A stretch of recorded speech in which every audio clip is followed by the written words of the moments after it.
Assalamualaikum warahmatullahi wabarakatuh. Waalaikumsalam.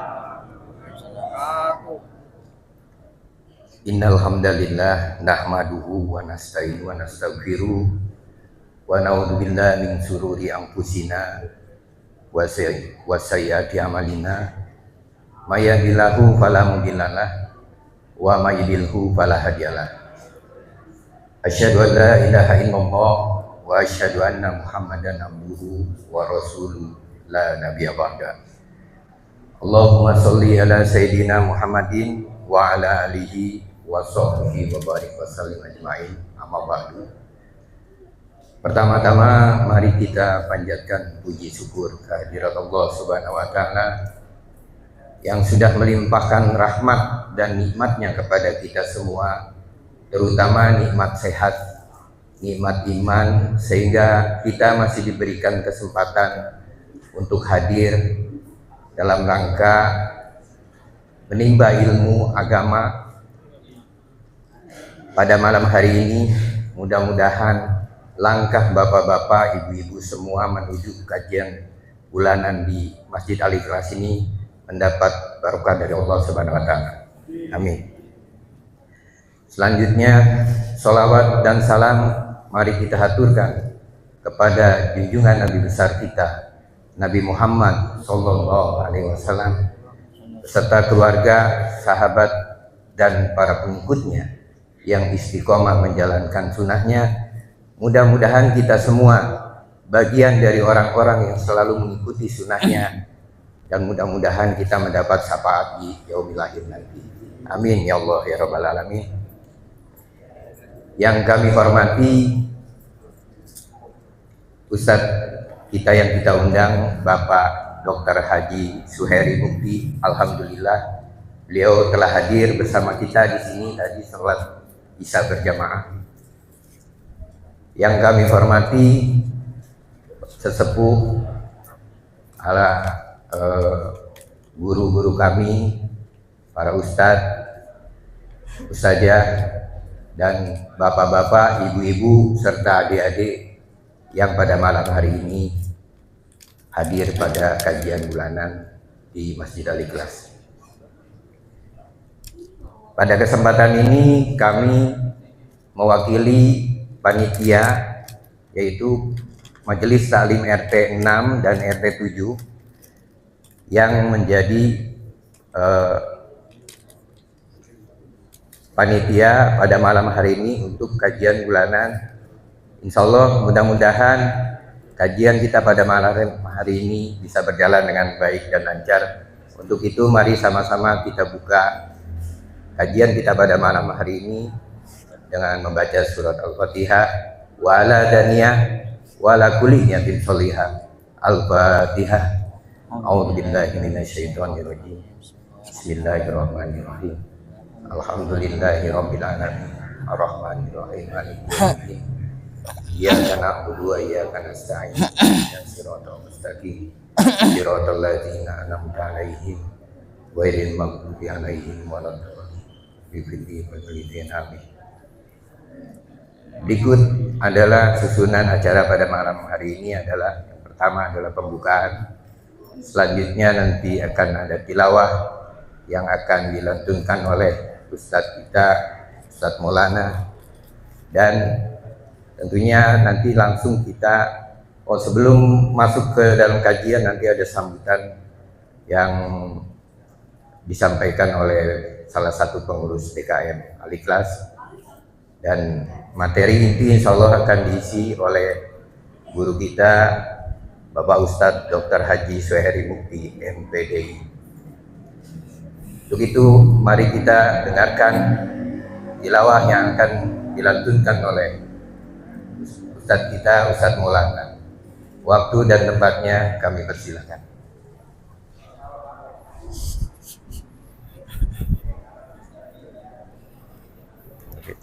Oke, ini itu. Ya.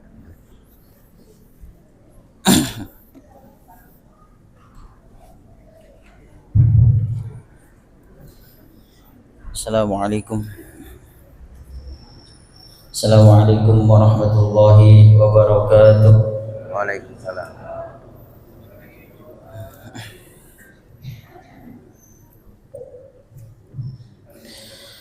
أعوذ بالله من الشيطان الرجيم.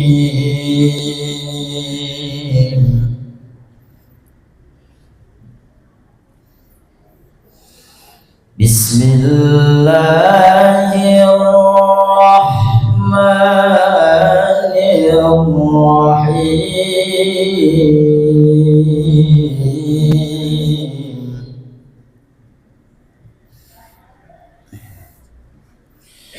سبحان الذي أسرى بعبده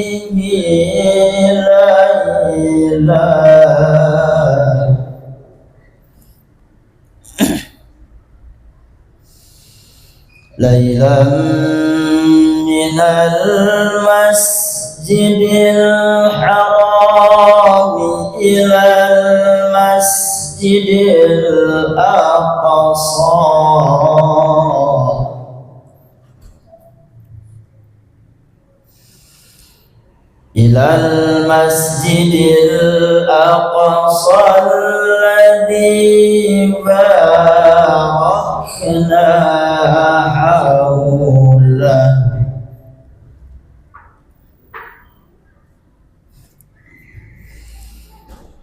الذي باركنا حوله لنريه من آياتنا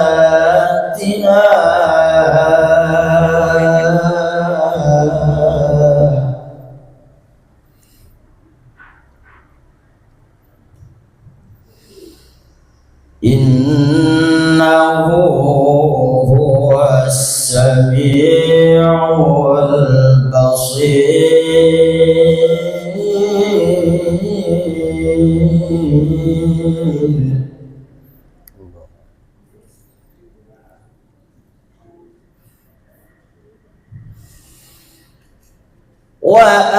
وآتينا موسى الكتاب وجعلناه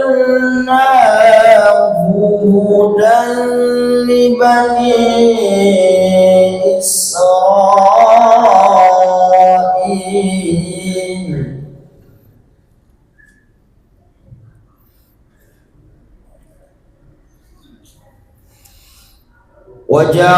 وجعلناه هدى لبني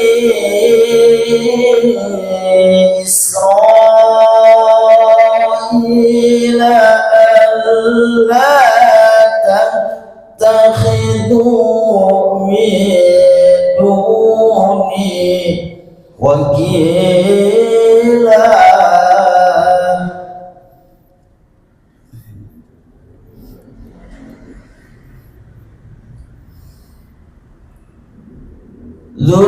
ذرية من حملنا مع نوح إنه كان عبدا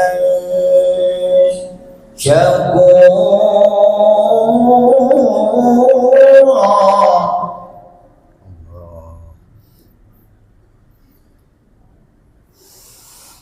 ذرية من حملنا مع نوح إنه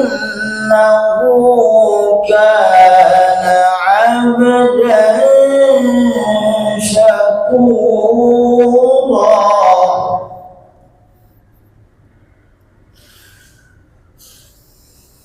وقضينا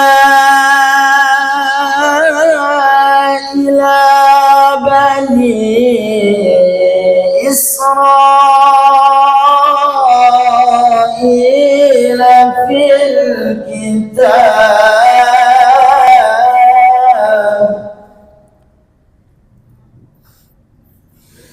لتفسدن في الأرض مرتين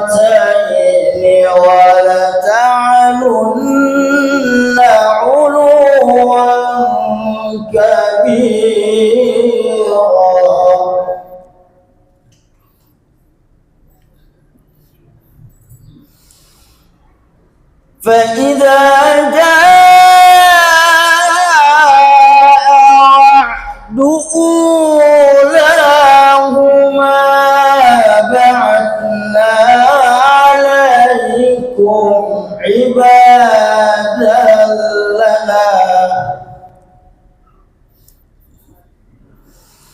بعثنا عليكم عبادا لنا أولي بأس شديد فجاسوا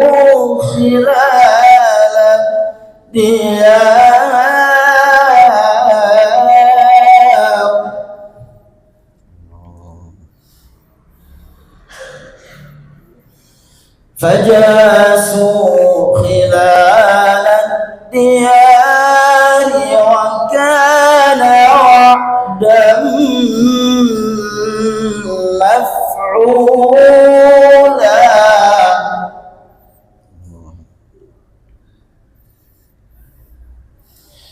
فجاسوا خلال الديار وكان وعدا مفعولا صدق الله العلي العظيم. Assalamualaikum warahmatullahi wabarakatuh. Waalaikumsalam. Intinya bro. Ya, siap. Terima kasih.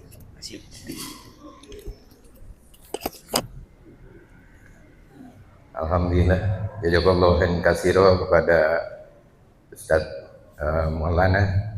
Mudah-mudahan beliau yang membaca dan kita yang menyimak ayat-ayat yang dibacakan tadi kita mendapatkan pahala kebaikan dari Allah Subhanahu wa taala. Amin ya Allah ya rabbal alamin. Selanjutnya mari kita dengarkan sambutan mewakili DKM Masjid Al-Ikhlas yang insyaallah akan disampaikan oleh guru kita Pak Ustadz Abu Dian. Waktu dan tempatnya dipersilakan. Apa Abu yang undang? Ucapin terima kasih Pak Ustadz mengisi di sini kan. Bismillahirrahmanirrahim. Assalamualaikum warahmatullahi wabarakatuh. Waalaikumsalam. Alhamdulillahirabbil alamin. Nahmaduhu wa nasta'inuhu wa nastaghfiruh wa na'udzubillahi min syururi anfusina wa sayyiati a'malina. May yahdihillahu fala mudhillalah wa may yudhlilhu fala hadiyalah. Yang saya hormati para pembina Yayasan Masjid Al-Ikhlas. Iya. Ini ada guru kita, ada tokoh sesepuh kita, Pak Haji Samsuri, Pak Haji Krisna. Kemudian yang saya hormati seluruh pengurus Yayasan Al-Ikhlas. Kemudian yang saya hormati juga seluruh pengurus DKM Masjid Al-Ikhlas dan seluruh jamaah, bapak-bapak, ibu-ibu, serta adik-adikku yang dirahmati Allah Subhanahu wa taala. Amin. Alhamdulillah pada malam hari ini kita bisa melaksanakan salah satu program rutin kita setiap bulan, yaitu pengajian bulanan. Terus kami ucapkan selamat datang kepada pemateri kita malam hari ini, narasumber kita, penceramah kita, yaitu Ustadz Suheri Mukti. Selamat datang di Masjid Al-Ikhlas. Alhamdulillah bisa silaturahim. Tadi sempat ngobrol sama beliau, ternyata memang beliau sebenarnya sudah familiar dengan Villa Dagotol, tapi beliau biasanya ngisi di Masjid Asy-Syifa. Jadi alhamdulillah ini bisa silaturahim dengan kita jamaah Masjid Al-Ikhlas, dan mudah-mudahan silaturahim ini semakin membawa keberkahan untuk kita semuanya. Amin. Amin, amin ya rabbal alamin. Jamaah sekalian, malam hari ini karena kita temanya masih dalam nuansa Isra Mi'raj, maka tema yang diambil malam hari ini terkait dengan Isra Mi'raj. yang insya Allah nanti kita akan mendapatkan pembelajaran yang luar biasa. Kita akan mendapatkan penjelasan yang luar biasa dari pemateri kita terkait dengan Isra Mi'raj yang selama ini kita sering mendengar peristiwanya, kita sering membaca peristiwanya, tapi mungkin ada makna dan hikmah yang kita belum bisa mendapatkannya. Dan insya Allah mungkin malam hari ini insya Allah akan dijelaskan secara gamblang dan jelas oleh narasumber kita, pemateri kita malam hari ini. Insya Allah kita akan mendapatkan ilmu yang bermanfaat dari peristiwa Isra Mi'raj yang nanti akan disampaikan oleh narasumber kita. Sedikit saya pantun.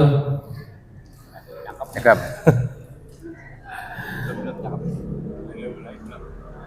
Semburat jingga berwarna merah, bunga melati mulai merekah. Isra Mi'raj bukan sekedar kisah, tapi dia adalah peristiwa yang penuh makna dan hikmah. Ya, jamaah sekalian, mari kita dengarkan, kita dapatkan ilmu yang luar biasa dari pemateri kita malam hari ini. Terima kasih untuk kehadirannya. Insya Allah tidak akan pernah ada yang sia-sia dari kehadiran kita pada malam hari ini. Terima kasih. Wallahu muwaffiq ila aqwamit thoriq. Wassalamualaikum warahmatullahi wabarakatuh. Waalaikumsalam.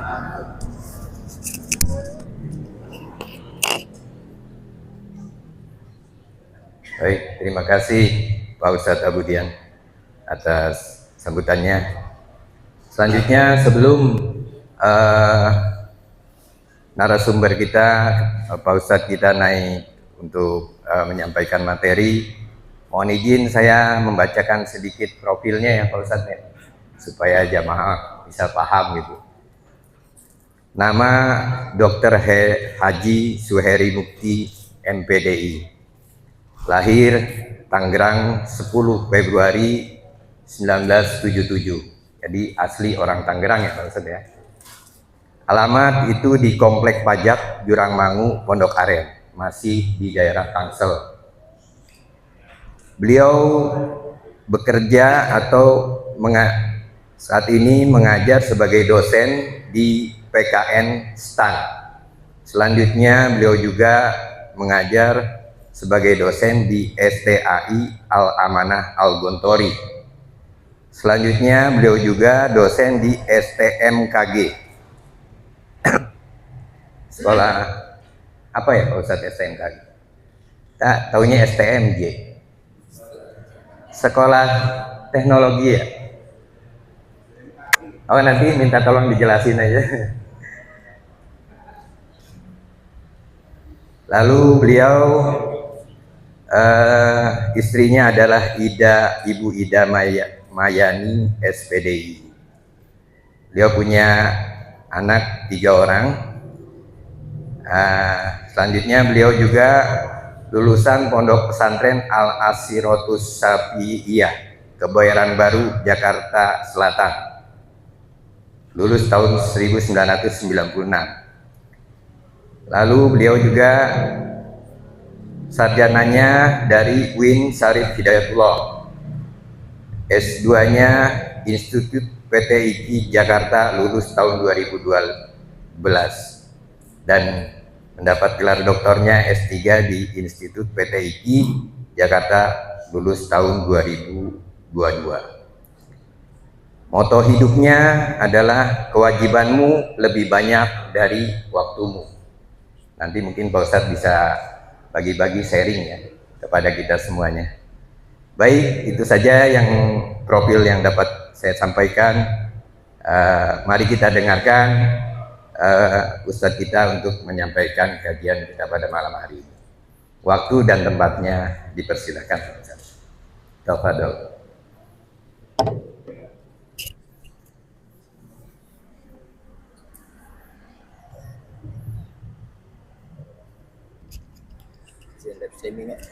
Ya, nah streaming pakai ini nih. Mohon maaf.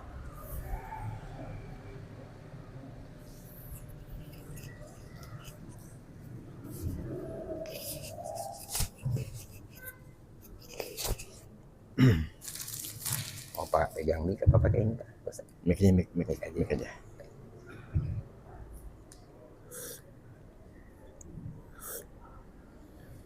Enggak.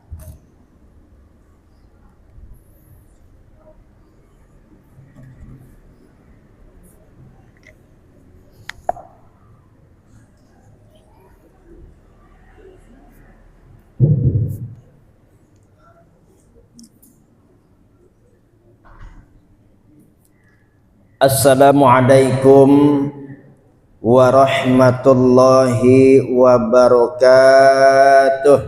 Waalaikumsalam warahmatullahi wabarakatuh.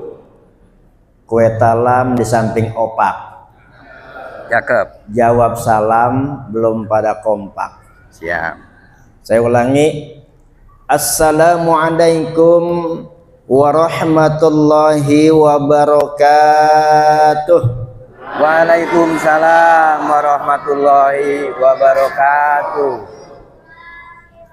Bismillahirrahmanirrahim.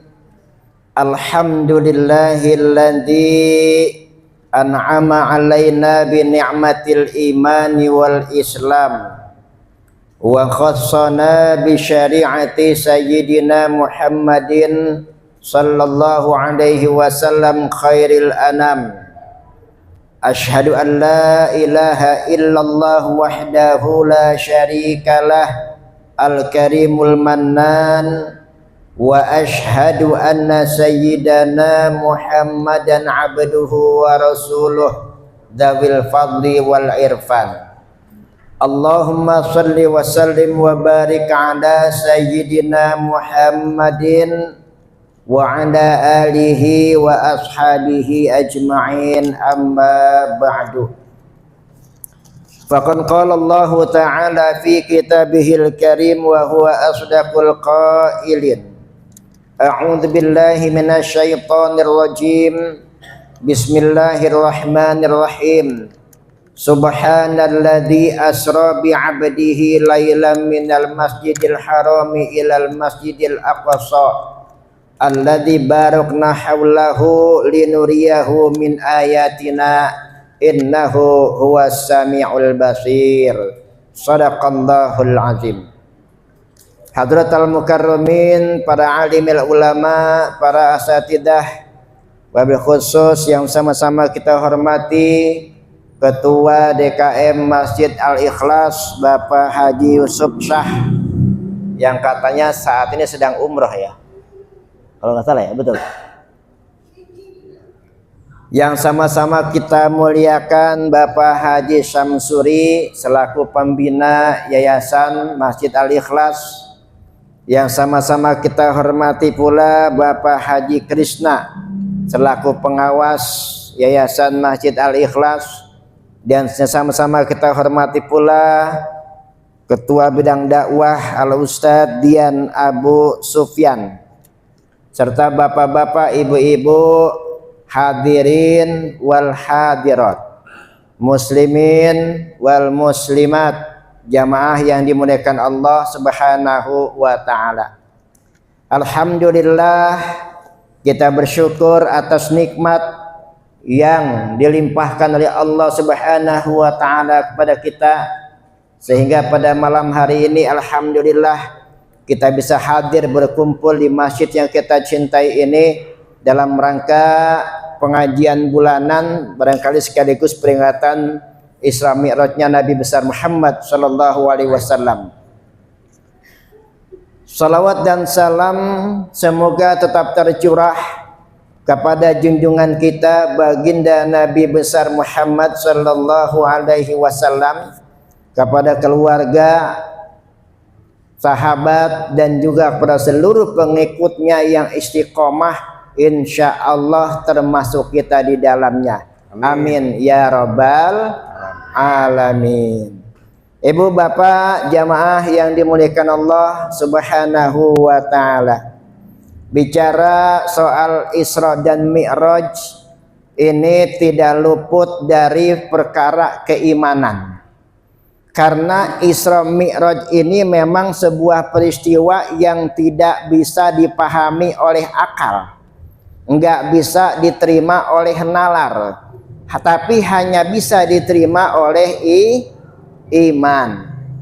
Kalau secara nalar enggak mungkin dong Rasulullah mengadakan perjalanan dari Masjidil Haram ke Masjidil Aqsa, dilanjutkan ke Sidratil Muntaha, langit yang ketujuh, bolak-balik dari Mekah ke Palestina, kemudian ke langit yang ketujuh dan balik lagi ke tempat tidur beliau, hanya memakan waktu sepertiga malam. Kalau secara logika nggak masuk logika, secara nalar nggak bisa diterima oleh nalar. Karena itu ketika terjadi peristiwa Isra Mi'raj dan Rasulullah bercerita kepada orang-orang Mekah saat itu, manusia terbagi menjadi tiga, Bu, Pak. Ada yang langsung yakin dan percaya. Siapa beliau? Yaitu Abu Bakar As-Siddiq. Itulah sebabnya Abu Bakar diberi gelar As-Siddiq, yang artinya yang sangat membenarkan. Karena beliaulah yang pertama kali membenarkan peristiwa Isra dan Mi'raj. Ketika orang-orang pada meragukan, bahkan ada yang nggak percaya sama sekali, apa kata Abu Bakar? Jangankan hanya Isra Mi'raj, kalau Nabi Muhammad yang bicara, lebih dari ini aku percaya. Begitu kata Abu Bakar As-Siddiq. Kenapa? Karena Rasulullah memang sejak kecil tidak pernah berbohong. Gak mungkin Rasul bohong. Nah, Abu Bakar imannya sudah mantap. Maka apapun yang diceritakan oleh baginda Rasulullah Shallallahu Alaihi Wasallam, beliau yakin dan percaya. Lalu ada orang yang setengah percaya, setengah enggak. Mau percaya kok enggak mungkin banget, ya. Masa mengadakan perjalanan dari Masjidil Haram ke Masjidil Aqsa, terus ke langit yang ketujuh dan balik lagi ke Mekah ke tempat tidur beliau hanya sepertiga malam, rasanya nggak mungkin. Tapi yang bicara Muhammad nggak pernah bohong, tapi kok ini nggak masuk akal banget, ragu-ragu dia. Dan ada lagi yang jelas-jelas murtad saat itu, sama sekali tidak percaya dan akhirnya keluar dari Islam. Ya, karena itu memang peristiwa Isra dan Mi'raj ini adalah merupakan ujian bagi orang yang beriman. Percaya apa tidak, begitu. Orang yang percaya berarti dia telah teruji keimanannya seperti Abu Bakar Siddiq. Ibu bapak yang dimuliakan Allah Subhanahu wa taala. Bahkan sampai saat ini saja masih ada sebagian manusia, bahkan di kalangan umat Islam sendiri, ada yang mengatakan bahwa perjalanan Isra dan Mi'raj itu hanya ruhnya Nabi saja. Jadi ada yang mengatakan bahwa Nabi Isra dan Mi'raj hanya ruhnya saja, sementara fisiknya tetap ada di tempat tidur. Ibu bapak yang dimuliakan Allah Subhanahu wa taala, mayoritas ulama sepakat bahwa Rasulullah Shallallahu Alaihi Wasallam melaksanakan Isra dan Mi'raj itu betul-betul fisik dan juga ruhnya dan juga fisik. Apa buktinya? Banyak. Mari kita kaji. Bukti bahwa Rasulullah Shallallahu Alaihi Wasallam melaksanakan Isra dan Mi'raj ruh dan fisiknya, yang pertama ayatnya saja dimulai dengan kata Subhanalladzi, Maha Suci Zat Alladzi asra, yang memperjalankan. Kata-kata subhana yang artinya maha suci ini bukan kalimat sembarangan. Allah nggak mungkin menggunakan kata subhana kalau hanya untuk sesuatu yang remeh. Nah, kalau Rasul Isra dan Mi'raj hanya ruhnya saja, itu mah hal yang biasa, bukan istimewa, ya Pak ya. Ruhnya doang. Orang kita juga kalau tidur itu ruh kita keluar kok. Lalu ketika kita bangun balik lagi. Jadi kalau Nabi Isra Mi'raj hanya ruhnya saja, fisiknya masih ada di kasur di tempat tidur beliau, itu mah hal yang biasa. Ngapain Allah pakai menggunakan kata subhana, pemborosan kata. Ini bukti pertama. Allah menggunakan kata subhana, maha suci Allah. Maha suci Allah dari segala keterbatasan, bahwa Allah Subhanahu wa taala mampu memperjalankan Nabi Muhammad sallallahu alaihi wasallam dari Mekah ke Palestina, Masjidil Haram ke Masjidil Aqsa, dilanjutkan ke Sidratul Muntaha langit yang ketujuh, balik lagi ke Mekah lagi, hanya sepertiga malam. Allah yang memperjalankan. Apa yang nggak mungkin bagi Allah? Tuh ya. Itu bukti pertama. Yang kedua, setelah kata subhanallah, Allah lanjutkan asra, memperjalankan. Jadi Allah memperjalankan Nabi Muhammad, bukan Nabi Muhammad yang jalan sendiri. Kalau Nabi Muhammad yang jalan sendiri dari Mekah ke Palestina, ya nggak mungkin lah, ya Bu ya. Sebab perjalanan jalan kaki, jangan jalan kaki, naik onta aja dah. Naik onta dari Mekah ke Palestina itu bisa sebulan lebih itu. Ya, jadi kalau Nabi yang jalan sendiri, ya nggak mungkin. Allah yang memperjalankan. Dengan apa? Dengan kendaraan yang bernama buraq. Buraq itu asal katanya adalah dari kata barkun, yang artinya kilat. Barkun artinya kilat. Buraq itu kendaraan yang kecepatannya itu secepat kilat. Jadi pesawat mah kalah, ya. Pesawat kalah. Secepat kilat itu buraq. Nah, jadi Allah Subhanahu wa taala yang memperjalankan.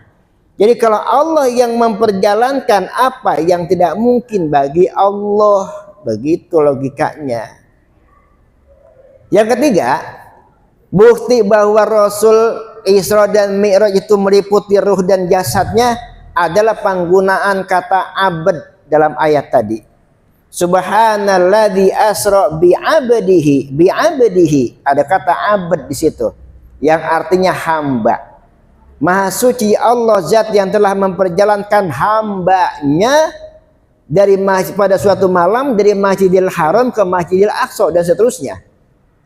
Nah, para ulama bahasa mengatakan bahwa kata abd di situ meliputi ruh dan jasad, hamba. Jadi seseorang tidak bisa dikatakan hamba kalau hanya ruhnya saja, gitu. Jadi seseorang dikatakan hamba itu meliputi ruh dan jasad. Kalau ruh saja itu nggak bisa disebut hamba atau abd. Nah, jelas. Itu tiga bukti bahwa bahwa Nabi Muhammad SAW melakukan Isra dan Mi'raj betul-betul dengan jasad dan ruh, bukan ruhnya saja, apalagi kalau hanya dalam mimpi. Sebab ada juga Bu yang mengatakan Nabi Muhammad Isra Mi'raj hanya dalam mimpi. Ya kalau mimpi doang kita juga bisa. Saya sendiri sering banget mimpi terbang Bu, ya. Saya sering mimpi terbang, sering banget ya dulu ya. Jadi biasa itu mah kalau dalam mimpi mah. Jemaah sekalian yang dimuliakan Allah Subhanahu wa taala. Nah, lalu pelajaran apa yang bisa kita ambil atau makna apa yang bisa kita gali daripada peristiwa Isra dan Mi'raj itu? Yang pertama, jadilah kita ini hamba Allah Subhanahu wa taala, jangan hanya menjadi makhluknya Allah Subhanahu wa taala. Dalam ayat tadi, subhanalladzi asra bi 'abdihi lailan minal masjidil haram ilal masjidil aqsa, yang artinya segala puji bagi Allah, maha suci Allah yang telah memperjalankan hambanya pada suatu malam dari Masjidil Haram ila Masjidil Aqsa dan seterusnya. Di situ Allah menggunakan kata abd, hamba. Dan abd itu atau hamba itu enggak sembarang manusia bisa dikatakan sebagai hamba. Apa sih hamba atau abd itu? Abd atau hamba itu adalah orang yang memiliki loyalitas yang tinggi kepada Allah Subhanahu wa taala. Nah, Nabi Muhammad SAW kita tahu Bu, bagaimana ketaatan beliau kepada Allah Subhanahu wa taala. Beliau kalau sholat saja Bu, ya, sholat itu kalau sholat tahajud itu betisnya sampai bengkak. Ini Siti Aisyah yang meriwayatkan, yang melihat Rasul sholat tahajud betisnya sampai pada bengkak. Kenapa? Kelamaan berdiri. Kenapa lama berdiri? Suratnya panjang. Ya, kita juga banyak Pak yang kakinya pada bengkak kalau sholat, cuman asam urat, ya bukan kelamaan berdiri. Ya, itu Rasulullah sholat tahajudnya saja suratnya panjang, lama berdiri sampai bengkak kakinya. Jadi loyalitasnya begitu tinggi kepada Allah Subhanahu wa Ta'ala. Jadi Allah menggunakan kata Subhanalladzi asra bi abdihi lailan. Maha suci Allah, zat yang telah memperjalankan hambanya pada suatu malam. Minal masjidil haram ila masjidil aqsa. Dari masjidil haram ke masjidil aqsa. Hamba. Nah, maka kita ini jangan hanya menjadi makhluknya Allah. Kita ini makhluk Allah, betul. Tapi apakah setiap kita hamba Allah? Belum tentu. Kita kadang-kadang hanya ngaku aja ya. Apalagi kalau kita infak tuh Pak. Ya kan? Udah tulis saja hamba Allah. Berapa infaknya? 50.000. Ya, hamba Allah 50.000. Hamba Allah itu orang yang punya loyalitas yang tinggi kepada Allah Subhanahu wa Ta'ala, yang ibadahnya itu betul-betul dengan mujahadah, dengan sungguh-sungguh. Nah kita apa? Sholat aja kadang-kadang imamnya baca panjang dikit juga udah kagak betah, betul? Apalagi sholat tarawih nandain imam siapa? Wah si anu panjang dah, lama dah. Pindah dah sholatnya dah, pindah ke masjid sebelah yang pendekan dikit. Ya. Gimana mau jadi seorang hamba kita? Kalau Nabi Muhammad itu hamba karena sholatnya panjang, sholatnya lama, ibadahnya getol. Nah kita azan berkumandang, tar dulu dah, ya kan? Allahu Akbar, Allahu Akbar. Tar baru juga azan. Tar dulu, masih ngasoh, masih capek nih, masih gerah. Azan selesai, orang pada sholat qobliyah masih anteng aja, ya. Yang ngopi, yang ngerokok. Qomat, Allahu Akbar, Allahu Akbar, baru qomat, ntar jedah, jadi masbuk juga boleh. Tuh, jadi masbuk juga boleh. Jemaah sekalian yang dimuliakan Allah Subhanahu wa Ta'ala. Saya mau cerita dikit. Dulu Umar bin Khattab pernah, beliau itu pada suatu sore sedang asyik melihat kebunnya. Saking asiknya beliau melihat kebunnya, nggak nyadar, nggak ngeh kalau sudah masuk waktu sholat asar. Rupanya ketika Bilal mengumandangkan azannya, ini Umar nggak ngeh. Kenapa? Saking asyiknya. Kan sama kayak kita Bu, ibu kalau lagi main HP nih, keenakan baca WA, ya kan? Cekak-cekik, tawa-tawa, dah lakinya manggil diem aja, bener nggak? Tuh yang tawa-tawa ngerasa tuh.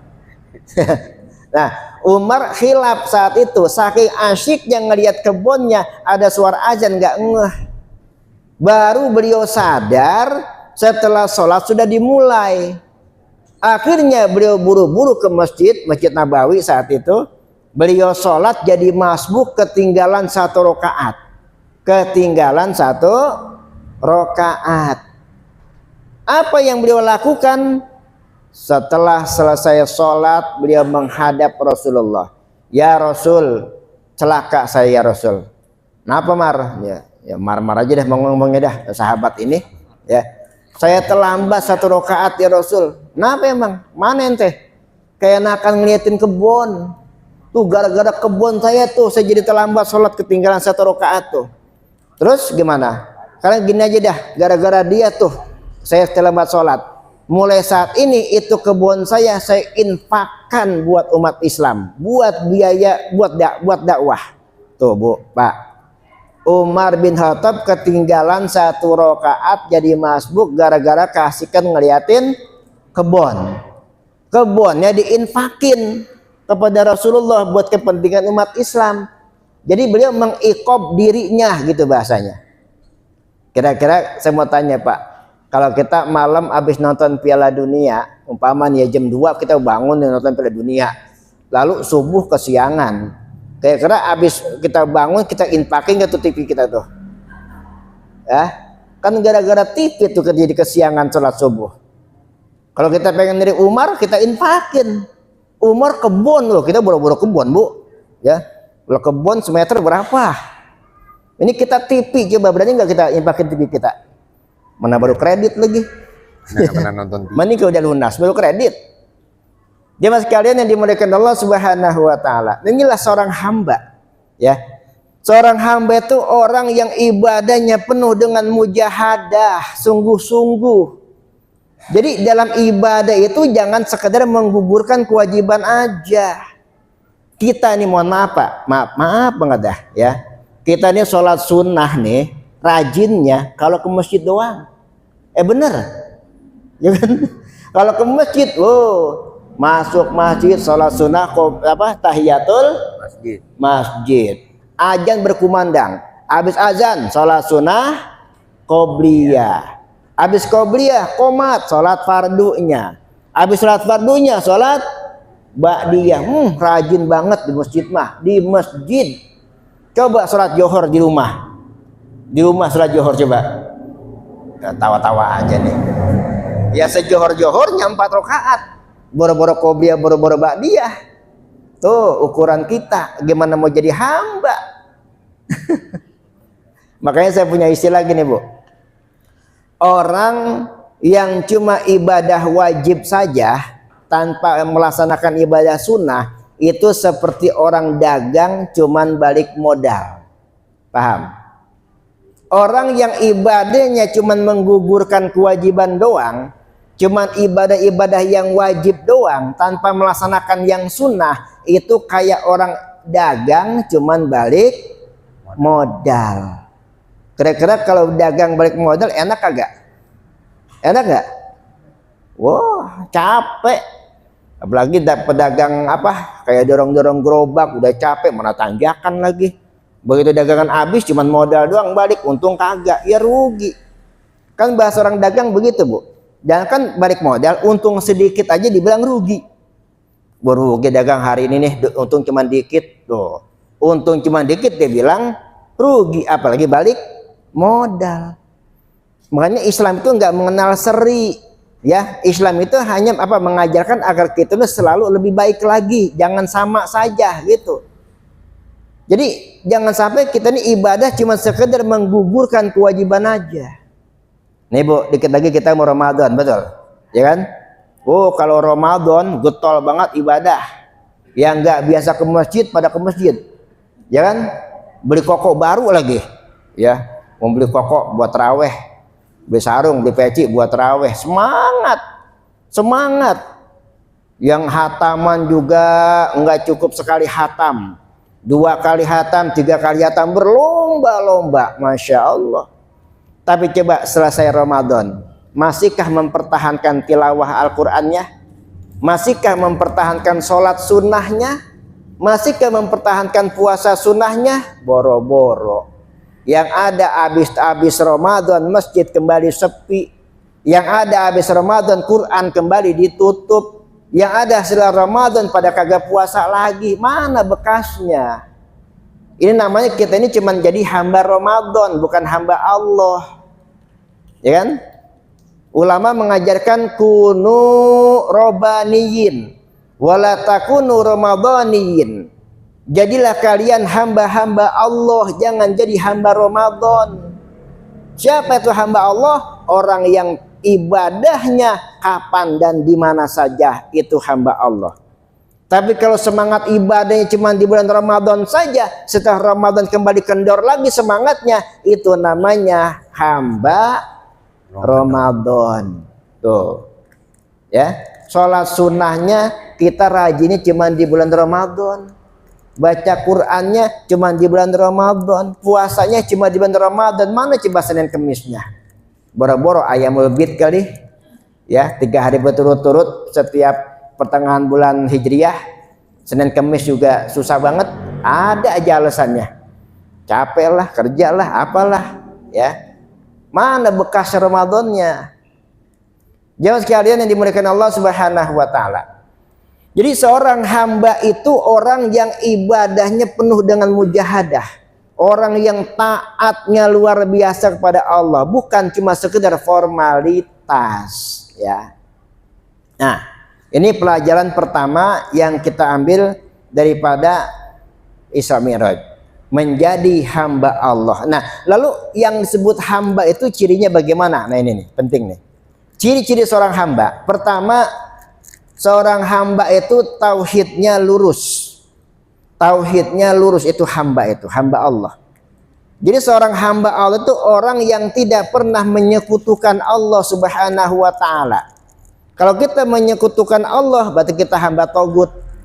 Togut itu apa? Togut itu bisa berhala, togut itu bisa dukun, togut itu bisa jabatan, bisa harta dan sebagainya.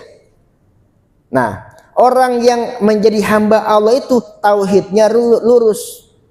Bu, kita barangkali kalau menyembah berhala mungkin enggak kali ya. Tapi walaupun enggak menyembah berhala, kadang-kadang kita masih melakukan perbuatan-perbuatan yang berbau syirik. Contoh. Kita kehilangan motor. Umpama kemana kita?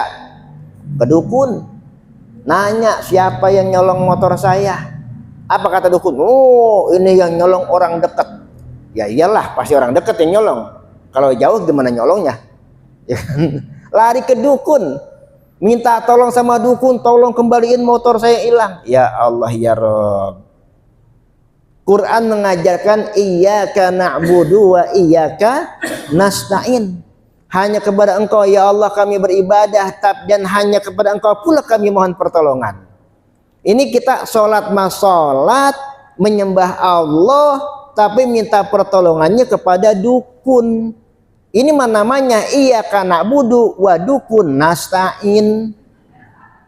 Kepada Allah kita beribadah, kepada dukun kita minta tolong. Nah, ini praktek-praktek kemusyrikan. Apalagi sekarang kan apa-apa serba online, ya kan? Peramal online, dukun online, judi online. Ya Allah ya Rabb. Ya, hati-hati ini. Orang disebut hamba Allah itu kalau akidahnya lurus. Jangan meminta tolong kepada selain Allah Subhanahu wa taala. Jangan percaya kepada kekuatan-kekuatan gaib selain Allah Subhanahu wa taala. Mohon maaf nih, kadang-kadang di daerah-daerah, di pelosok-pelosok itu masih ada aja itu. Ya, yang apa disebut sedekah laut lah, apa namanya ya? Itu yang ngasih sesajen buat laut, minta supaya dikasih keberkahan, supaya kelancaran rezeki, supaya jangan ngamuk itu air laut. Ngasih sajen ke gunung-gunung. Ya Allah, ini praktek-praktek kemusyrikan. Nggak bisa kita disebut hamba Allah kalau kita masih melakukan perbuatan-perbuatan yang berbau musyrik. Apalagi perbuatan syirik ini adalah dosa yang paling besar, pangkal dosa besar. Di dalam kitab Al-Kabair namanya, itu disebutkan ada 70 macam dosa besar. Ada 70 macam dosa besar. Dari 74 macam dosa besar, ada 4 yang menjadi induknya dosa besar. Nabi pernah ditanya, Su'ilan Nabi sallallahu alaihi wasallam anil kabair. Nabi pernah ditanya tentang dosa besar. Apa kata Nabi? Pertama, al-isyraku billah, menyekutukan Allah. Yang kedua, wa aququl walidain, durhaka kepada orang tua. Yang ketiga, wa qatun nafs, membunuh orang ataupun juga bunuh diri.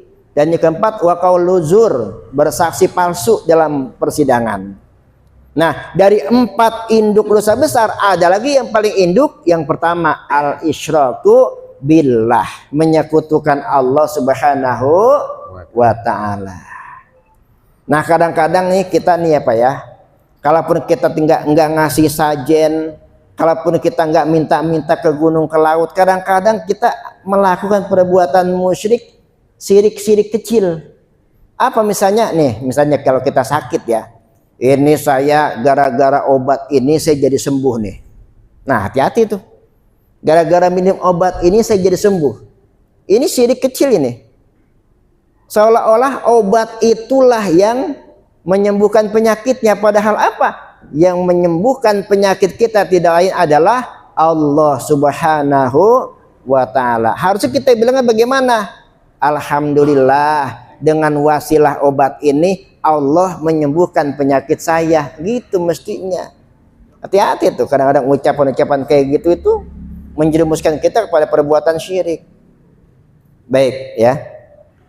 Ini ciri seorang hamba, akidahnya lurus.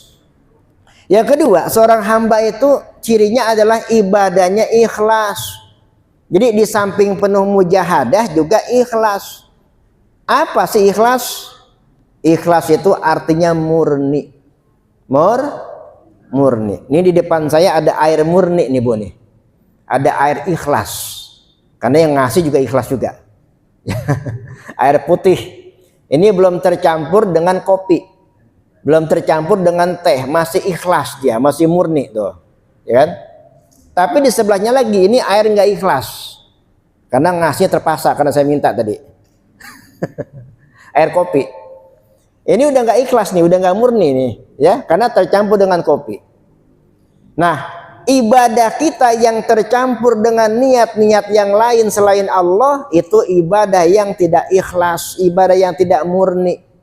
Ada yang karena pengen dipuji, ya. Ada yang sholat ke masjid karena nggak enak sama mertua, tuh. Karena tinggalnya nyampur sama mertua ke masjid, dia nggak enak kalau nggak ke masjid, nggak enak.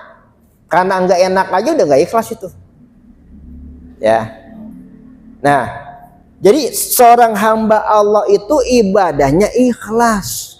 Ikhlas itu tidak mengharapkan sesuatu kecuali dari Allah Subhanahu wa ta'ala, apalagi mengharapkan apa? Dukungan misalnya.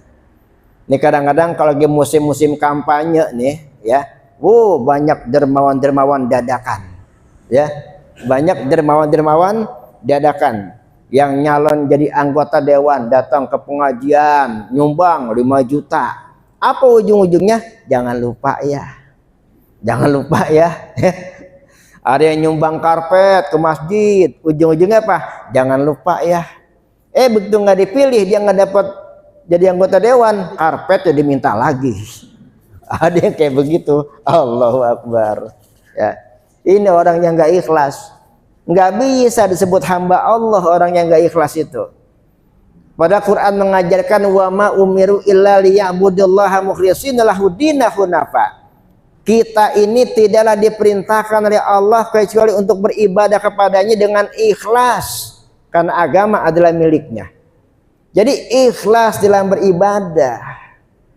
Bu, ngantuk. Semangat. Imam Nawawi menjelaskan ada yang disebut dengan ikhlas abidin, ada yang disebut dengan ikhlas arifin. Apa itu ikhlas abidin? Ikhlas abidin itu orang yang beribadah masih mengharapkan surga, mengharapkan pahala. Ini ikhlasnya abidin. Ini model kita nih. Model kita. Ibu kalau sholat apa tujuannya, Bu? Ya, nyari pahala kan? Ya nggak apa-apa. Orang yang tujuannya mencari pahala, mencari surga masih boleh, masih bisa disebut ikhlas, boleh. Tapi kata Imam Nawawi ada lagi yang lebih bagus, ikhlas arifin. Ada yang namanya arifin sini? Ini ibadahnya orang yang bijak. Jadi ikhlasnya ikhlas arifin. Arif itu kan arti bijak. Bagaimana ikhlasnya? Beribadahnya bukan karena pengen surga, bukan karena takut neraka, tapi dia beribadah semata-mata karena cintanya kepada Allah Subhanahu wa ta'ala dan karena rasa syukurnya kepada Allah atas segala nikmatnya. Ini orang yang ikhlasnya ikhlas arifin. Nah, karena itu walaupun kita masih boleh mengharapkan surga dan pahala, tapi kalau bisa naik dong levelnya.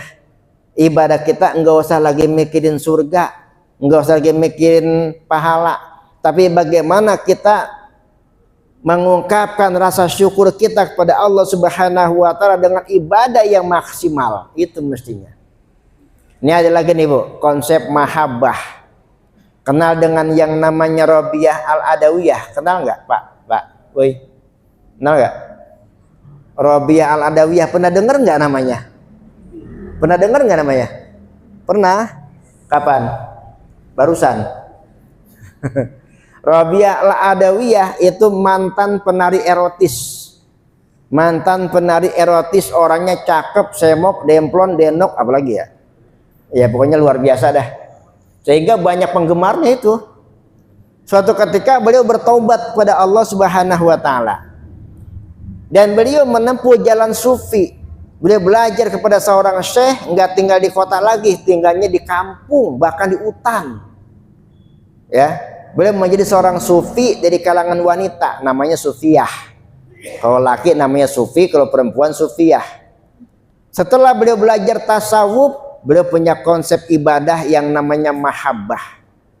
Sehingga beliau dalam sebuah syairnya beliau mengatakan, ya Allah, seandainya selama ini aku ibadah karena mengharapkan surgamu, berikan surga itu pada orang lain. Atau kalau selama ini aku beribadah karena takut dengan nerakamu, cemplungin aja dah saya ke neraka itu. Tapi kalau saya beribadah karena cintaku kepadamu, jangan kau palingkan wajahmu dariku. Itu yang diucapkan oleh Rabi'ah Al-Adawiyah. Jadi ibadah itu yang penting kita karena cinta kita kepada Allah Subhanahu wa taala. Sehingga karena didasari oleh rasa cinta, akhirnya apa? Kita memaksimalkan ibadah kita kepada Allah Subhanahu wa ta'ala. Orang kalau cinta kan begitu, apapun dikorbankan, betul? Betul. Dulu kan kita dulu begitu ya, waktu kita masih demen sama mantan pacar kita. Kalau sekarang mantan pacar kan, karena jadi bini gitu. Kalau orang kalau suka itu begitu, kalau cinta begitu, apapun dikorbankan. Ya, punya duit dikorbanin, punya banda dikorbanin demi yang dicintai.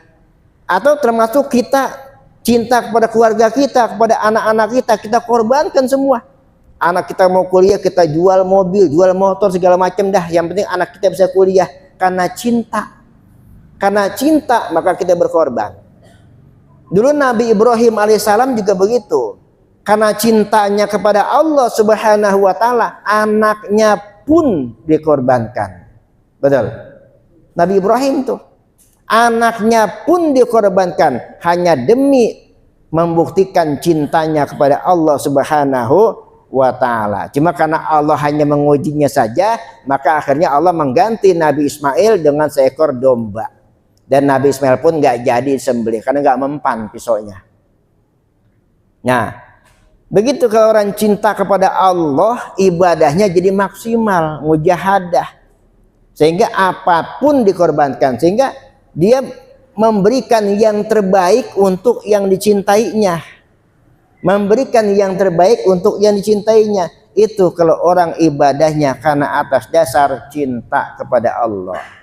Nah, balik lagi dah. Jadi ciri orang yang disebut hamba Allah itu orang yang ibadahnya ikhlas. Apalagi ciri seorang hamba? Di samping tauhidnya lurus, ibadahnya ikhlas, akhlaknya juga kepada manusia mulia, sama orang, sama tetangga nggak jahat, nggak julid, kalau kata orang sekarang ya. Apa julid, Bu? Hah? Julid, yalah pura-pura gak paham lagi. Dengki, kan begitu kadang-kadang ibu-ibu sama tetangga, cuma lakinya habis korupsi kali ya, beli mobil baru tuh. Tetangganya beli mobil baru, dibilang lakinya habis korupsi, dengki banget. Orang kalau udah dengki begitu, Bu, Pak, ya nggak ada yang benar deh orang dah, pokoknya di mata dia kalau dengki begitu. Awas, hati-hati nih dengki ini. Kata Nabi, iyyakumul hasad, fa innal hasada yakulul hasanat kama takulun narul hatab. Jaga dirimu dari sifat dengki, karena dengki itu akan dapat memakan kebaikan sebagaimana api memakan kayu bakar. Tuh, api kalau makan kayu bakar, habis nggak tuh kayu bakar?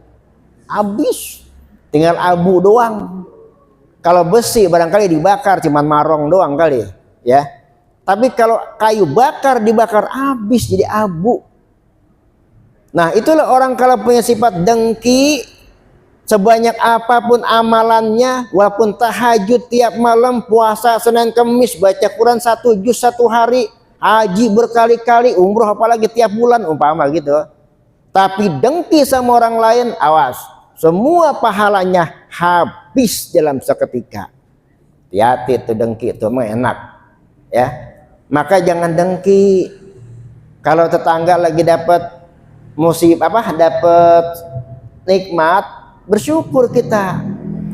Kan kalau orang dengki itu katanya SMS, iya Pak ya? Orang dengki itu SMS. Apa SMS itu?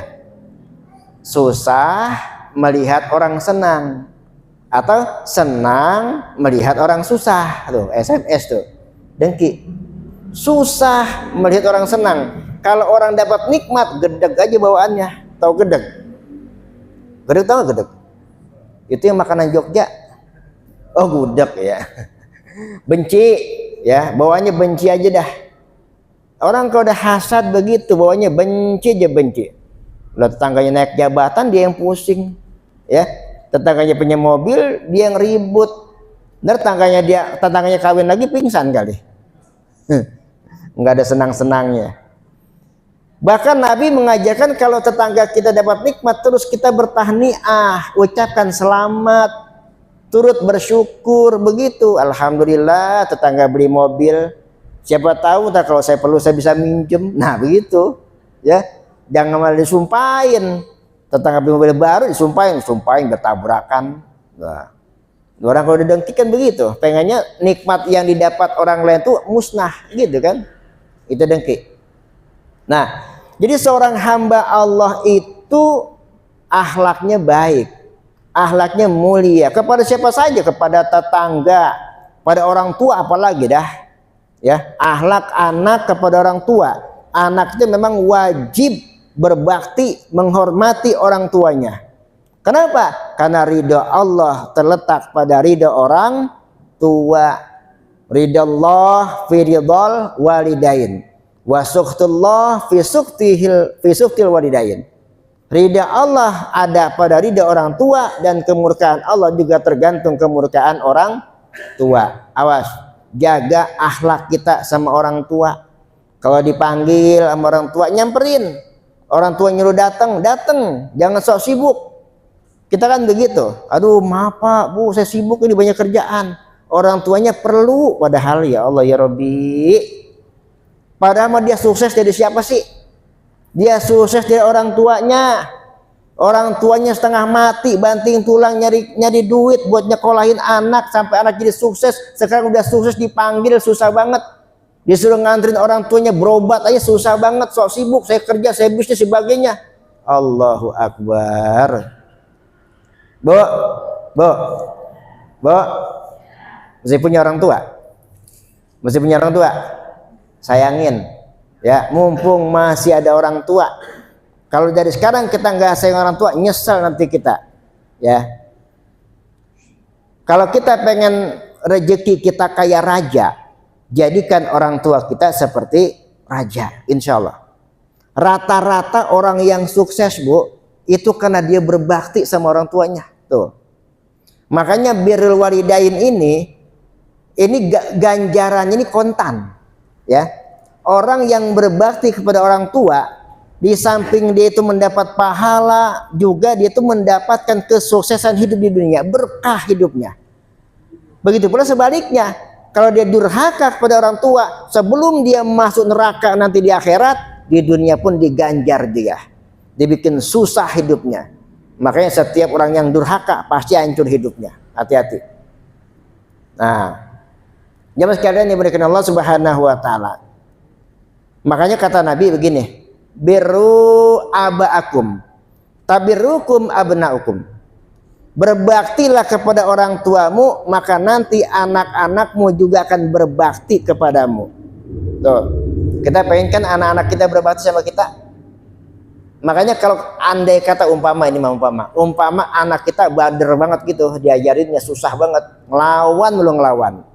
Kita jangan buru-buru nyalahin anak kita. Kita ngaca dulu. Jangan-jangan dulu gua begitu orang tua gua. Begitu. Anak kita ngelawan sama kita, jangan-jangan dulu kita ngelawan orang tua kita. Anak kita bentak kita, jangan-jangan dulu kita sering bentak orang tua kita juga. Makanya diganjar sama Allah tuh. Tapi ganjar kalah ya Pak ya. ganjil kalah kan. Ya. Jangan sekalian diberikan Allah Subhanahu wa taala. Jadi seorang hamba itu akhlaknya mulia kepada tetangga, kepada orang tua, kepada yang lebih muda, bahkan juga kita harus berakhlak juga. Ya. Jadi kepada orang tua kita hormat, kepada yang lebih muda kita berkasih sayang. Jemaah sekalian yang diberikan Allah Subhanahu wa taala, itu pelajaran pertama, ini pertama aja udah 45 menit ya. Jadi peristiwa Isra dan Mi'raj. Yang kedua, jangan banyak-banyak dah. Yang kedua, yang perlu kita ambil pelajarannya, bahwa ketika Rasul Isra Mi'raj itu diperjalankan minal Masjidil Haram ke Masjidil Aqsa, dari masjid ke masjid. Pelajaran apa yang bisa kita ambil? Makmurkan masjid. Makmurkan masjid dengan cara apa? Sholat berjamaah. Jangan sampai masjid sepi dari jamaah. Allahu Akbar. Ada bu, Pak, masjid yang bukanya cuma seminggu sekali, ada. Tiap sholat Jumat doang, ya. Ramenya tiap Jumat doang, ada. Sholat fardunya ya sebaris juga udah bagus banget dah. Coba itu. Di mana coba bukti bahwa kita ini adalah hamba Allah, ya. Nah, makmurkan masjid dengan sholat berjamaah. Sholat berjamaah itu pahalanya 27 kali lipat dibandingkan sholat sendirian, apalagi yang dekat dengan masjid. Apa kata Rasulullah? La sholata lima lijaril masjid illa fil masjid. Tidak ada sholat atau tidak sempurna sholatnya seseorang yang bertetangga dengan masjid. Tidak sempurna sholatnya seseorang yang bertetangga dengan masjid, kecuali di masjid. Tuh. Boleh nanya lagi nggak? Jumlah tetangga itu berapa rumah sih? Berapa bu? Yang disebut dengan tetangga itu berapa rumah sih? Kalau kata Rasulullah itu tetangga itu adalah 40 rumah ke depan, 40 rumah ke belakang, 40 rumah ke kanan, 40 rumah ke kiri. Berarti kalau tetangga masjid, 40 rumah ke kanan masjid, kiri masjid, depan masjid, belakang masjid, itu tetangga masjid. Maka kalau sholatnya tidak di masjid, la sholata, enggak sempurna sholatnya, kata Nabi. Ya, apalagi yang nempel sama masjid. Ini khususnya buat laki-laki. Kalau perempuan memang afdolnya di rumah. Makanya kalau yang sholatnya di rumah pakai mukena aja dah bapak-bapak ya, jangan pakai peci. Bapak-bapak yang sholatnya di rumah sementara dekat dengan masjid pakai mukena aja dah. Karena yang afdol sholat di rumah itu perempuan. Laki-laki afdolnya di masjid. Malah ada lagi yang lebih seram lagi Pak. Kata Rasulullah, rasanya aku ingin membakar rumah-rumah orang Islam, manakala ketika dikumandangkan suara azan mereka tidak langsung ke masjid. Nabi pengen bakar rumah orang Islam, kalau ada azan enggak buru-buru ke masjid. Masih aja yang dagang di pasar, di toko, yang lagi ya aktivitas yang enggak ada gunanya dah. Tuh. Jadi ini pelajaran Isra Mi'raj, makmurkan masjid. Ya, jangan sampai ini masjid kayak kurung batang. Tuh kayak kurung batang, Bu. Zaman dulu kan kalau orang meninggal itu kan kurung batang kan pada gotong royong bikin tuh ya, dari bambu dia. Bikin kurung batang dari bambu. Gotong royong rame-rame bikin gitu. Tapi nggak ada yang mau nempatin. Ada nggak yang masuk? Nggak ada yang mau. Nah, begitu pula masjid. Waktu membangun masjid, gotong royong, apalagi pas ngecor, semua warga semua dikerahin, ya. Tapi begitu masjid jadi, sepi dari sholat jamaah, sepi dari pengajian, sepi dari kegiatan-kegiatan yang positif. Nah, jadi masjid jangan cuma dibangun doang, tapi dimakmurkan. Bahkan ciri orang yang beriman itu adalah orang yang memakmurkan masjid. Innama ya'muru masajidallahi man amana billahi wal yawmil akhir wa qama sholata wa ata zakata wa lam yasha illallah. Hanya orang yang berimanlah yang memakmurkan masjid. Dia mendirikan sholat, dia mendirikan zakat, dan dia tidak takut pada selain Allah. Jadi kalau orang yang nggak mau memakmurkan masjid, ada pertanyaan, apakah benar kita ini orang beriman? Kalau kita ngaku beriman, makmurkan masjid. Dengan cara apa? Nggak usah jauh-jauh, sholat berjamaah aja udah. Jamaah sekalian yang dimuliakan Allah Subhanahu wa taala, itu pelajaran yang kedua. Yang ketiga, sekarang terakhir dah. Pelajaran yang bisa kita ambil dari Isra dan Mi'raj adalah kekuasaan Allah Subhanahu wa taala. Kalau Rasulullah Shallallahu alaihi wasallam melaksanakan perjalanan dari Masjidil Haram ke Masjidil Aqsa ke Sidratul Muntaha, bahkan balik lagi ke tempat tidurnya di Mekah, hanya memakan waktu sepertiga malam, itu karena kuasa Allah. Tadi saya katakan di awal, peristiwa Isra dan Mi'raj memang tidak masuk akal, nggak bisa terima dengan nalar. Tapi ini bicaranya bukan bicara logika, tapi bicara iman. Apa yang tidak mungkin kalau Allah sudah mau berkehendak? Apa yang tidak mungkin kalau Allah mau melakukan sesuatu? Innama amruhu idza arada syai'an ayyaqula lahu kun fayakun. Allah tuh kalau mau melakukan sesuatu tinggal bilang kun, jadi kamu. Fayakun, maka jadi. Nah, Rasul dulu pesawat belum ada. Tapi Allah mau memperjalankan Rasulullah. Jadi, ya kan? Sebagaimana dulu ketika Allah menciptakan Nabi Adam nggak punya bapak, nggak punya ibu, tapi Allah mau. Jadi nggak? Jadi Nabi Adam. Nabi Isa punya ibu, nggak punya bapak, Allah mau. Jadi nggak ada bisa. Jadi Maryam kan nggak punya suami, bisa punya anak. Zaman sekarang juga banyak juga yang ngikutin Siti Maryam, punya anak, nggak punya suami. Nah, kalau Allah mau jadi. Artinya apa? Yakin dengan kuasa Allah. Nah, dalam kehidupan ini kadang kita dihadapkan dengan sesuatu yang kadang-kadang nggak masuk logika. Ya kan? Kita punya urusan, kayaknya nggak mungkin bisa selesai masalah saya ini. Terlalu sulit buat saya. Buat kita sulit. Tapi buat Allah nggak sulit. Maka jangan pernah meremehkan Allah sedikit pun. Kita punya hajat, kita punya masalah, kita punya keperluan apapun, walaupun kita nggak mampu, kita nggak sanggup, Allah Maha Kuasa. Allah Maha Kuasa. Makanya saya mau cerita, Bu.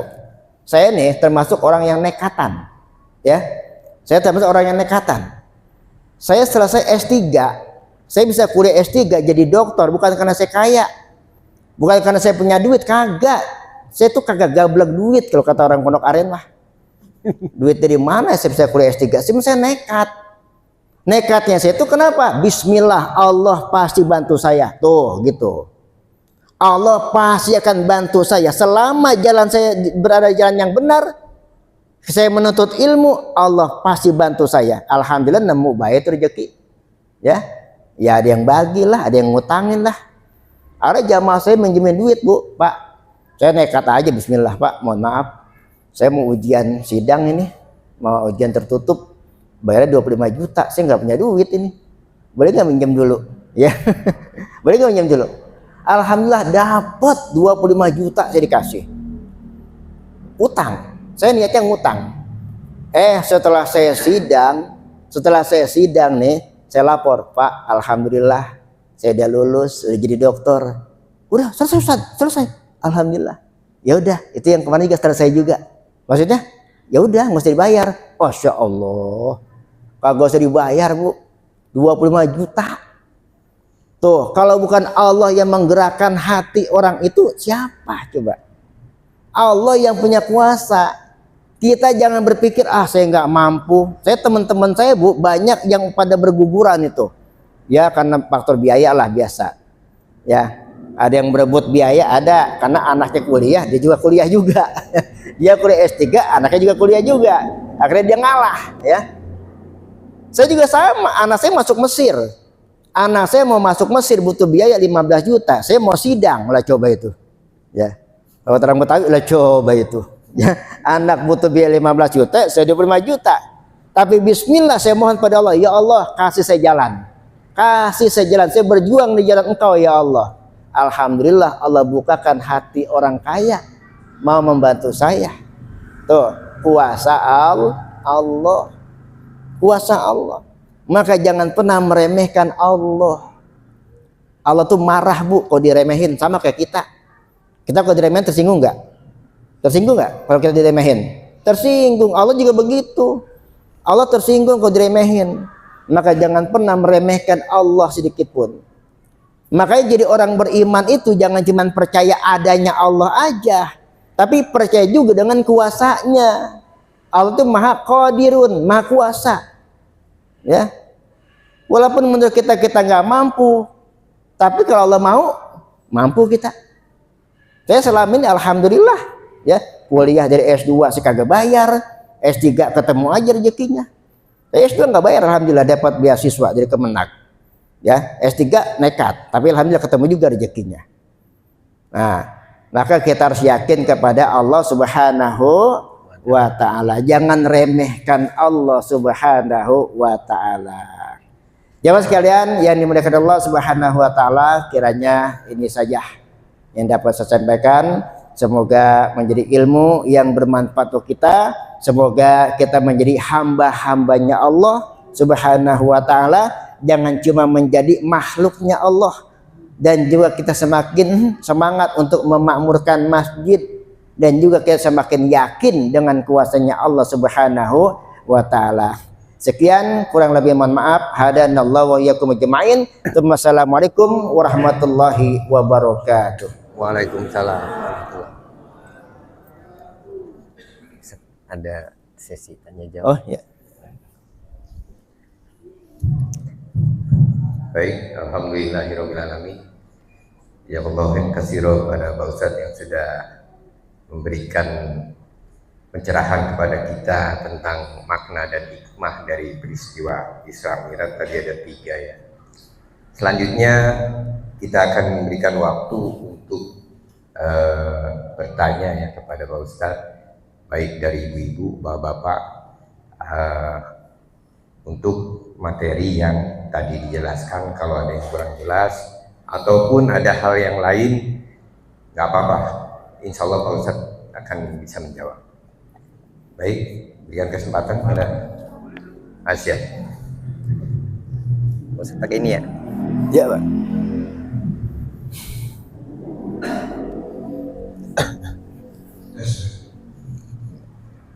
Assalamualaikum warahmatullahi wabarakatuh. Waalaikumsalam warahmatullahi wabarakatuh. Ini ada beda dikit, tapi terkait juga dengan tema Isra dan Mi'raj. Itu beberapa waktu lalu itu di media sosial itu ada yang viral tentang bahwa Al-Quran itu pernah direvisi.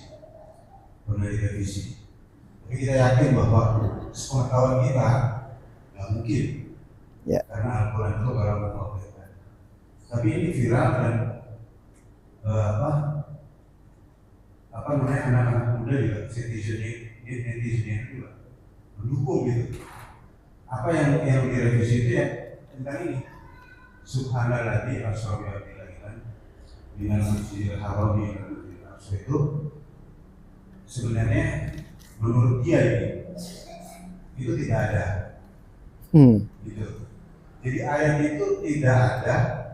Kenapa? Karena Masjidil Aqsa yang disebut dengan Masjidil Aqsa yang kubahnya hijau itu Pak Ustaz ya, dulunya kan coklat tembaga, itu baru dibangun pada tahun 696 masa Khalifah Malik bin Marwan ya.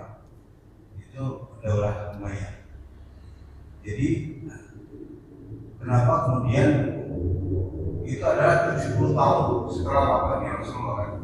Rasulullah wafat tahun 632 Masehi. Kemudian Malik bin Marwan itu pada tahun 695. Nah, itu kemudian dia bilang bahwa Al-Quran itu direvisi. Karena yang dimaksud dengan Masjidil Aqsa itu pada zaman Nabi belum dibangun. Kira-kira ya ini yang berpendapat seperti itu kan penggiat sosial yang kita tahu lah.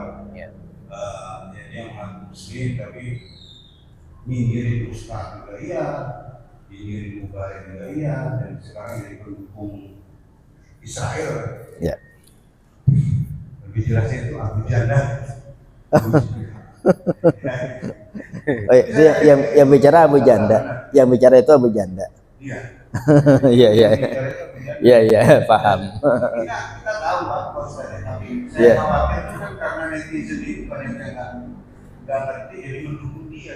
Iya, paham. Menurut Ustaz gimana? Ya, bismillah. Baik. Jadi Al-Quran itu tidak ada yang direvisi secara kontennya. Secara konten tidak ada yang direvisi. Ya. Dulu ketika Al-Quran pertama kali dibukukan di zamannya Abu Bakar As-Siddiq, memang pernah terjadi permasalahan, ya, yaitu karena Al-Quran saat itu belum ada titik, belum ada syakal, maka berpotensi terjadi perbedaan bacaan. Seperti fakbilu sama dengan faktulu, yang mestinya sambutlah jadi bunuhlah, gitu kan ya. Jadi saat dibukukan Al-Quran pertama kali itu di zaman Abu Bakar Siddiq tidak ada syakal, tidak ada titik, maka terjadilah kasus salah baca. Maka di zaman Sayyidina Utsman bin Affan, Al-Quran kembali dikodifikasikan, dibukukan dengan cara mushaf-mushaf yang sudah tersebar itu dimusnahkan. Diambil dulu, dikumpulin, dimusnahkan, dibakar, bukan menghinakan ya. Memusnahkan Quran bukan untuk menghinakan, tapi untuk menghilangkan jejak teks yang lama diganti dengan teks yang baru. Ya. Di zaman Sayyidina Utsman itu barulah Al-Quran ada titik, ada syakal. Ya. Nah, jadi kalaupun ada perbaikan ya cuma itu aja. Cuma itu saja, ya.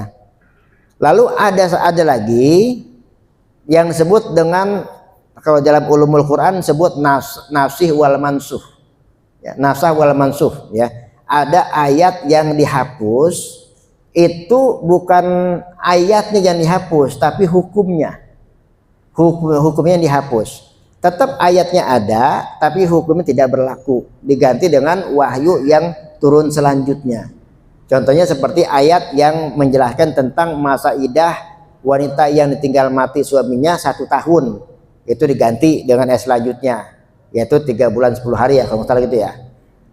Nah, hanya itu saja, teks ayatnya tetap ada, tapi hukum yang tidak lagi berlaku.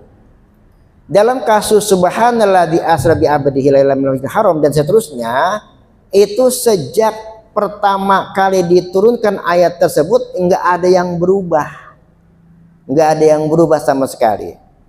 Lalu alasan bahwa Masjidil Haram itu Masjidil Aqsa itu belum ada, betul memang. Banyak para ulama menjelaskan begini, dulu ketika ayat ini turun, Masjidil Aqsa itu belum ada bangunannya, betul, tapi letaknya sudah ada. Allah sudah menyebut namanya di dalam Al-Quran, sehingga ulama memahami ayat ini adalah ayat perintah mendirikan Masjid Al-Aqsa di Palestina. Jadi wilayahnya sudah Allah tunjuk, nih dia nih di Baitul Maqdis, Baitul Muqaddas, Yerusalem, gitu kan. Bangunannya belum ada, gitu. Jadi secara tidak langsung ayat ini memerintahkan untuk membangun bangunan Masjid Al-Aqsa, gitu. Nah, apalagi tadi ketika disebut yang bicara itu tadi si Abu itu, ya, saya udah paham. Dia memang tukang ngacak-ngacak ajaran Islam, gitu ya. Makanya banyak orang yang curiga, jangan-jangan dia bukan Muslim, gitu. Dia tuh misionaris, gitu. Jadi gitu, Pak. Ya. Demikian jawaban saya. Baik. Barangkali ada lagi sekarang dari ibu-ibu. Ada yang tanya?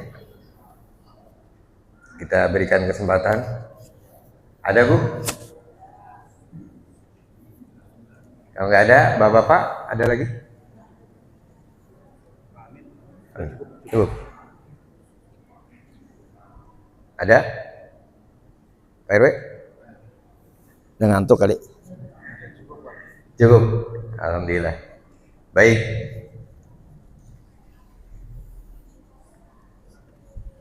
Sebelum ditutup, kita pengen berdoa dipimpin Pak Ustadz. Ya, baik, mari kita tutup kajian kita dengan doa agar lebih berkah lagi. Astaghfirullahalazim, astaghfirullahalazim, astaghfirullahalazim, falakal hamdi ya Allah ya ma'bud ya karim.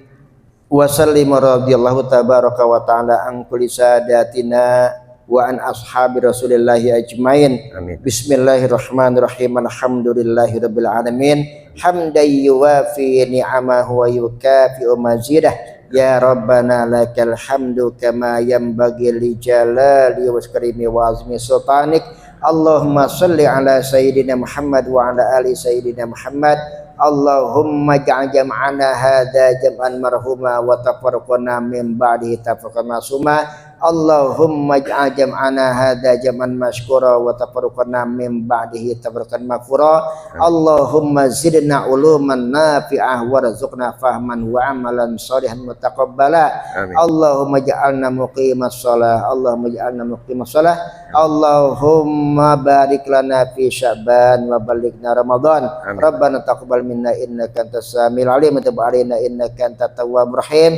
Rabbana atina fid dunya hasanah wa fil akhirati hasanah wa qina adzabannar. Wa sallallahu ala sayyidina Muhammad wa ala alihi wa sahbihi ajmain. Subhana rabbika rabbil izzati amma yasifun wa salamun alal mursalin walhamdulillahi rabbil alamin. Alhamdulillah acara pada hari ini dapat berjalan dengan baik dan lancar. Kami mewakili panitia mengucapkan jazakumullah khairan katsira, khususnya Pak Ustadz dan para jamaah semua yang hadir pada malam hari ini. Mohon maaf apabila ada kekurangan. Mari sama-sama kita membaca hamdalah dan doa kafaratul majelis. Alhamdulillahirabbil alamin. Subhanallah wa bihamdika asyhadu an la ilaha illa anta astaghfiruka wa atubu ilaik. Dikurangnya mohon maaf. Billahi taufik wal hidayah. Assalamualaikum warahmatullahi wabarakatuh. Waalaikumsalam warahmatullahi wabarakatuh. Terima kasih. Terima kasih, Pak.